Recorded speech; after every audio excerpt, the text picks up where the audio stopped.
नमस्कार दोस्तों, कैसे आप सभी। आशा करते हैं कि आप सभी लोग स्वस्थ होंगे। तो दोस्तों एक बार फिर से स्वागत है आपका आपके YouTube चैनल पर। तो दोस्तों आज हम आपके लिए 8वें पे कमीशन, जी हाँ दोस्तों, 8वें वित्त आयोग पर एक बड़ी खुशखबरी लेकर आ चुके हैं। जी हाँ दोस्तों, जल्द ही कमेटी का गठन होने वाला है। पूरा अपडेट आपको वीडियो में प्रोवाइड करवाएंगे। तो वीडियो काफी इंटरेस्टिंग रहने वाले, इसलिए वीडियो को शुरू से लेकर अंत तक जरूर देखिएगा। तो बिना देरी करते हुए चलिए फटाफट वीडियो को शुरू करते हैं। तो देखिए दोस्तों, जैसा कि आप सभी जानते हैं कि 16 जनवरी 2025 को केंद्रीय मंत्री अश्विनी वैष्णव जी द्वारा 8वें वित्त आयोग के गठन का ऐलान है वो किया गया था। लेकिन आप जानते हैं कि 5-6 महीने उस बात को हो चुके हैं, लेकिन अभी तक कमेटी का गठन और शर्तों को स्वीकार नहीं किया गया है। लेकिन दोस्तों आपको जानकर खुशी होगी कि बहुत जल्द ही कमेटी का गठन करके और विभिन्न शर्तों को यहाँ पर सामने पक्ष है वो रख दिया जाएगा। जी हाँ दोस्तों, अनुमान यह लगाया जा रहा है कि जून के अंदर ही 32 या 33 सदस्यों की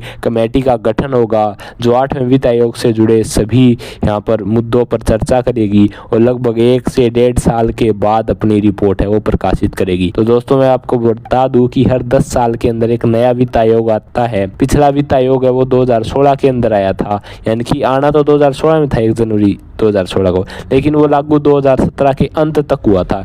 यानी कि आप मान के चलिए 1 से 1.5 साल कम से कम समय लगता है। यानी कि अगर अब जून के अंदर कमेटी का गठन होता है तो आपका मान के चलिए 2026 के अंत तक आपकी जो 8वां वित्त आयोग है उसकी जो सैलरी स्ट्रक्चर है उसमें चेंज आएगा। जिसमें क्या होता, जो पिछला वित्त आयोग था 7वें वित्त आयोग में आपका जो फिटमेंट फैक्टर है 2.57 रहा था। फिटमेंट फैक्टर समझिए एक गुणांक की तरह होता है, जो आपकी बेसिक सैलरी है उसको सीधा फिटमेंट फैक्टर से गुणा कर दिया जाता है। जैसे जब 7वां वित्त आयोग आया था तो उस समय सैलरी थी जो लेवल 1 की वो थी आपकी 7,000। जी हाँ दोस्तों, और 2.57 रहने के चलते वो मिनिमम सैलरी 18,000 तक पहुंच गई थी। तो अब लोग क्या मान रहे हैं कि कई लोग तो कह रहे हैं कि 2.57 से कम तो होगा ही नहीं। यानी कि जो आपके संयुक्त मोर्चा है कर्मचारियों के, उनका कहना है कि 3 फिटमेंट फैक्टर को रखा जाए, यानी कि सैलरी है बेसिक की वो 3 गुना हो जाए। तो दोस्तों ये पॉसिबल नहीं है, क्योंकि आप जानते हैं जब 7वां वेतन आयोग आया था तो उस समय भी सरकार पर 1 साल के अंदर 1 लाख करोड़ रुपए का आर्थिक बोझ बढ़ गया था। तो देखिए जो 2.5% 3% की बातें कर रहे हैं वो बिल्कुल ही गलत है। दोस्तों आपको स्पष्ट बता देता हूँ, हमने पहले ही वीडियो बनाई थी कि फिटमेंट फैक्टर से जुड़ा, डिस्क्रिप्शन में वीडियो का लिंक मिल जाएगा जिसमें डिटेल से बताई हुई है। अभी भी बता रहा हूँ कि जो फिटमेंट फैक्टर आपका 2 तक ही रहने की उम्मीद है, बिल्कुल 2 तक ही रहेगा, यानी कि 1.92 तक या फिर 1.90 तक, 2 से नीचे रहेगा। मेरी बात आपको जरूर बुरी लग रही होगी, जो भी कर्मचारी सरकारी कर्मचारी अभी फिलहाल हैं या बढ़ना चाहते हैं, जो भी हुआ है। लेकिन दोस्तों सच बात यही है, सच कोई नहीं बता रहा है। व्यूज के चक्कर में लोग 3 गुना 2.5 गुना मतलब कि बिना आधार की बातें बोल रहे हैं। लेकिन मैं आपको स्पष्ट कह देना चाहता हूं कि 2 से ज्यादा फिटमेंट फैक्टर नहीं होने वाला है। यानी कि आपकी सैलरी मान के चलिए 30-40% इंक्रीज होगी मैक्सिमम।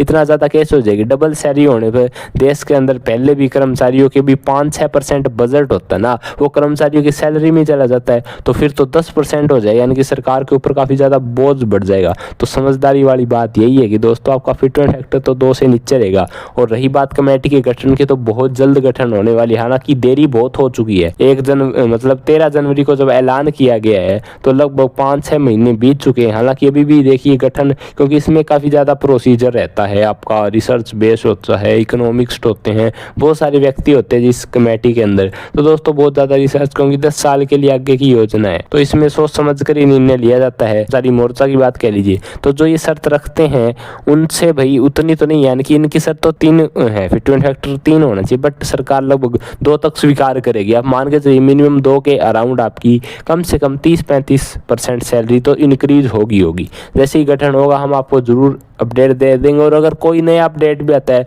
तो हम एट्थ पे कमीशन पे आपको जरूर सूचित करेंगे। तो दोस्तों आज की वीडियो में मैंने आपको सारी जानकारी दे दी। अगर आपकी कोई भी यहाँ पर डाउट रह जाता है तो आप बिल्कुल बेझिझक कमेंट करके पूछ सकते हैं।